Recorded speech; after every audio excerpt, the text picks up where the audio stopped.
First হচ্ছে আইন সৃষ্ট প্রতিষ্ঠান। আইন সৃষ্ট প্রতিষ্ঠান, এটা দ্বারা আসলে কি বুঝাতে চাচ্ছে? বুঝাতে চাচ্ছে যে বাংলাদেশের যে কোম্পানিগুলো, সেই কোম্পানি ডেফিনেশনে বলা আছে যদি কোনো কোম্পানি চালু করতে হয় তাকে ১৯৯৪ সালের যে আইন সেটা মানতে হবে। ১৯৯৪ আইনে যেসব যেসব কথা বলা আছে, যেসব ফরম্যাট করা আছে যে এই জিনিসগুলো মেনে তুমি একটা কোম্পানি নিবন্ধন করতে পারবা, সেই আইনটা তোমাকে মানতে হবে। এটা হচ্ছে আইনগত বৈশিষ্ট্য। দেন হচ্ছে কৃত্রিম ব্যক্তিসত্তা। ব্যক্তিসত্তা বলতে কি বুঝায়? যে যখন কোম্পানি জন্ম হয়, মানে কোম্পানির যখন নিবন্ধন হয়, নিবন্ধন রেজিস্ট্রেশন হয়, তখন তখন তার কৃত্রিম ব্যক্তিসত্তা সৃষ্টি হয়। আমি আবারও বলি, কৃত্রিম ব্যক্তিসত্তা কি? প্রত্যেকটা কোম্পানি কৃত্রিম ব্যক্তিসত্তা বিশিষ্ট। প্রত্যেকটা কোম্পানি কৃত্রিম ব্যক্তিসত্তা বিশিষ্ট।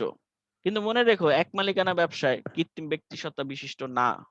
অংশীদারি ব্যবসায় কৃত্রিম ব্যক্তিসত্তা বিশিষ্ট না। কিন্তু কোম্পানি কৃত্রিম ব্যক্তিসত্তা বিশিষ্ট। কেন এখানে বলছে কৃত্রিম ব্যক্তিসত্তা? আমি কৃত্রিমটাকে যদি বাদ দিই, আসে ব্যক্তিসত্তা বিশিষ্ট। ব্যক্তিসত্তা মানে কি বোঝায়? এই যে আমরা মানুষ, আমাদের একটা ব্যক্তি, আমাদের সৃষ্টিকর্তা আমাদেরকে সৃষ্টি করেছেন, আল্লাহ তাআলা আমাদের সৃষ্টি করেছেন। তো সেই অনুযায়ী হচ্ছে আমরা ব্যক্তি।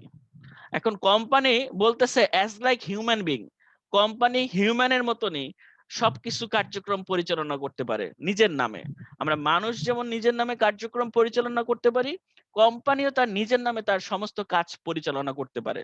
তার আলাদা একটা বার্থডে থাকে, তার আলাদা একটা লোগো থাকে, তার আলাদা একটা নাম থাকে, সবকিছু অ্যাজ লাইক মানুষের মতো থাকে। হ্যাঁ, যেটা দেখে অন্যরা এই কোম্পানিকে চিনতে পারে। আর এই কোম্পানিকে যেহেতু মানুষ সৃষ্টি করেছে, এই জন্য কোম্পানিকে বলা হয় কৃত্রিম ব্যক্তিসত্তা। দ্যাটস মিন কোম্পানিরও একটা সত্তা আছে, বাট সেটা কৃত্রিম। আর আমরা যারা মানুষ, আমাদের ব্যক্তিসত্তা হচ্ছে প্রাকৃতিক ব্যক্তিসত্তা। আমাদের যেমন ফেস দেখে চেনা যায়, যে তুমি চেহারা দেখলেই বুঝতে পারবা এ হচ্ছে অমুক। ঠিক কোম্পানির যে সিল মোহর, আলাদা যে কোম্পানির যে লোগো থাকে, লোগো, এই লোগো দেখলেও আমরা চিনতে পারি এটা হচ্ছে অমুক কোম্পানি, চেহারা দেখে। এবার আসলে চিরন্তন অস্তিত্ব নিয়ে আমরা ডিসকাস করি বৈশিষ্ট্যর। তো এক্ষেত্রে আমি বলি, যেমন আমরা মানুষ, আমরা চিরন্তন অস্তিত্ব বিশিষ্ট হতে পারি না। আই মিন আমরা আহ বছরের পর বছর, হাজার বছর ধরে টিকে থাকতে পারি না। কারণ আমাদের একটা নির্দিষ্ট লাইফ সাইকেল থাকে। সেই লাইফ সাইকেলটার পরে আমাদেরকে মৃত্যুবরণ করতে হয়। কিন্তু কোম্পানির কথা বলতেছে যে কোম্পানি হচ্ছে চিরন্তন অস্তিত্ব বিশিষ্ট। তার মানে কোম্পানি যখন তুমি নিবন্ধন করবা, তখন থেকে স্টার্ট হয়ে এ অনির্দিষ্ট কাল পর্যন্ত চলতে থাকবে, যতদিন না তুমি এটাকে বিলোপ সাধনের প্রসেসে নিয়ে যাও। মানে তোমরা যারা কোম্পানি স্টার্ট করছো, তারা যতদিন না তুমি এটাকে বিলোপ সাধন করবা, ততদিন পর্যন্ত এটা চলতেই থাকবে, এটার কোনো জীবন শেষ নাই।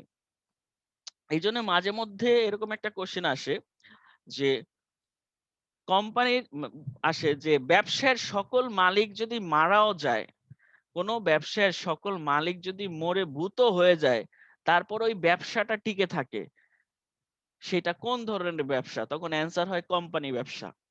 কারণ কোম্পানির যারা শেয়ার হোল্ডার, তারা মইরা গেলে কিন্তু কোম্পানি মারা যায় না। কোম্পানি তার মতো তার কার্যক্রম পরিচালনা করতেই থাকে।